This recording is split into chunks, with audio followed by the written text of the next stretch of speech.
Vivier. Como todos, você também tem até 10 minutos para se pronunciar. Tem 10 minutos. E está com a palavra. A palavra é sua. Obrigado. Queria começar falando de São Lourenço.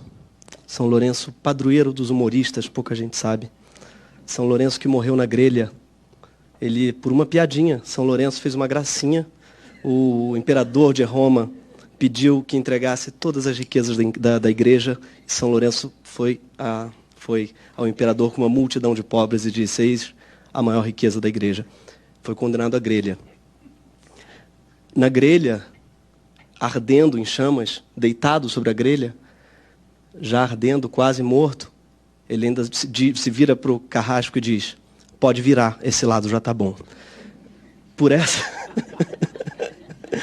essa, São Lourenço é o padroeiro dos humoristas e também dos cozinheiros. E dos churrasqueiros também. Eu sou devoto de São Lourenço, apesar de ateu. E eu venho aqui falar enquanto humorista e devoto de São Lourenço. Eu aprendi com ele e com o Ricardo Araújo Pereira, que foi quem me ensinou tudo sobre São Lourenço, que humorista não pode ter medo, que o humor não convive com o medo. Então, eu não tenho medo nem da morte, eu vou ter da censura. Ao contrário, eu quero agradecer aos censores. Sim, porque não tem nada melhor para a classe dos humoristas do que a figura do censor. Não há nada mais patético, mais risível, mais ridículo, mais propício a piadas do que essa contradição humana, que é esse sujeito pudico que passa o dia à procura de sacanagem. Ele é um beato que passa o dia inteiro à procura de um pinto. É algo risível, porque é uma contradição eterna. Ele acorda, ele se senta à sua mesa, ele põe os óculos, pega uma caneta e até o final do dia ele procurará mamilos, riscará pepecas, sublinhará bilaus. É isso que ele faz da vida. Ele é um sujeito que se dedica a procurar obscenidades. Ele é um sujeito que, para escolher essa profissão, precisa ser no mínimo um pervertido. E o pior dos pervertidos, porque ele quer a sacanagem só para ele. Ele gosta tanto da coisa que ele passa a vida lendo em primeira mão e não deixando que ninguém mais veja. O pior, ele sugere arremedos, não é, que sempre pioram o objeto, o objeto censurado. Tanto é que a história se encarrega já de esquecê-los, né? Nelson Rodrigues, Chico Buarque, Caetano Veloso, Graciliano Ramos, Cassandra Rios, Érico Veríssimo, todos censurados. Alguém lembra o nome dos censores? Ninguém. Não há sequer um beco em homenagem a eles. Ele está no último dos círculos do inferno de Dante. Segundo o atual diretor de artes cênicas da Funarte, os artistas estão, aspas, deturpando os valores mais nobres da nossa civilização, propagando suas nefastas agendas progressistas, denegrindo nossa sagrada herança judaico-cristã. É graças a gente como ele que eu tenho meu emprego garantido pelos próximos 3 anos. Porque esse governo é uma espécie de manancial, é um pré-sal da estupidez. Então, realmente, para um humorista, isso é algo que com certeza é muito trabalho. Não precisa nem cavar, até às vezes dá preguiça, porque está lá já a piada. A piada é o sujeito, né, em algum lugar.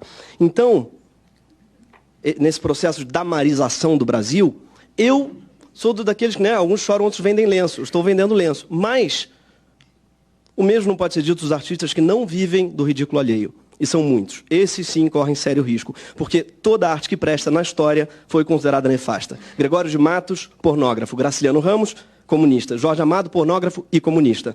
No panteão das nossas obras-primas, poucas sobreviveriam a esse governo. Grande Sertão Veredas é a história de um jagunço que se apaixona, como bem lembrou, Caio Black interpretou lindamente um dos jagunços. Ele se apaixona por outro e só descobre na morte do mesmo que o jagunço era trans. Desculpem o spoiler de novo. É a história de um jagunço transexual. Essa é a história, como bem definiu o Caio Black. E o outro bissexual. O que seria de Dom Casmurro, senão a história de um amigo tão apaixonado por outro que fantasia que ele está dormindo com a sua mulher e chega a ver o rosto do amigo até no filho. Além de homossexual, incestuoso. Então você diz assim, é claro, dizem que Bentinho, na verdade Capitu traiu Bentinho. Não, Bentinho foi que traiu Capitu apaixonando-se por Escobar. E eu não vou contar aqui a história dos cadernos de Lori Lamb e de Hilda Hilst, nem vou resumir obra nenhuma de Nelson Rodrigues, para não quebrar o decoro de vez. Nelson não tem nenhuma obra em vida que não tenha sido considerada nefasta em seu tempo. Se dizia, inclusive, um reacionário, mas esse governo aposto deve achar que é comunista. Né? A função da TV pública é garantir o direito do artista de produzir e do povo de assistir a cultura em todas as suas manifestações, que vão muito além da sagrada tradição judaico-cristã. O governo quer se comportar como uma produtora de conteúdo gospel, mas para isso já existe a Record. O governo quer submeter a produção cultural ao senso estético e moral de um sujeito machista, racista e senil, mas para isso já existe o SBT. Um edital de cultura e uma TV pública existem para garantir que em algum lugar nesse país a arte será produzida com total liberdade, sem critérios comerciais ou morais, mas puramente artísticos. A ideia de que existe uma arte nobre e uma arte nefasta é, por si só, nefasta, mas não é nova. Os nazistas usavam o termo arte degenerada para falar da arte moderna. E quando começaram a queimar livros, Freud teria dito, é um progresso. Antigamente queimavam o autor. Mas a história ensina que onde se queimam livros sempre terminam queimando pessoas. Mas não vamos fazer como São Lourenço e dizer, esse lado está bom, podem virar. Nós viemos aqui apelar para o Supremo, que, como o nome diz, está acima disso tudo. E entrando aqui na porta, eu li ali as missões do Supremo, muito bonitas, escritas lá pelo decano, pelo Celso de Mello, pelo ministro. E eu queria ler aqui, porque está ali, está na porta, para todo mundo ver.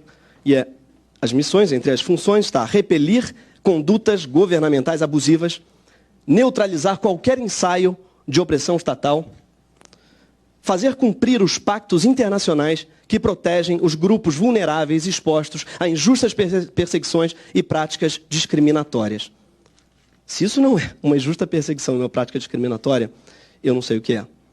Então, por favor, peço que zelem para que a gente não tenha o mesmo fim de São Lourenço. Muito obrigado. Obrigada a você.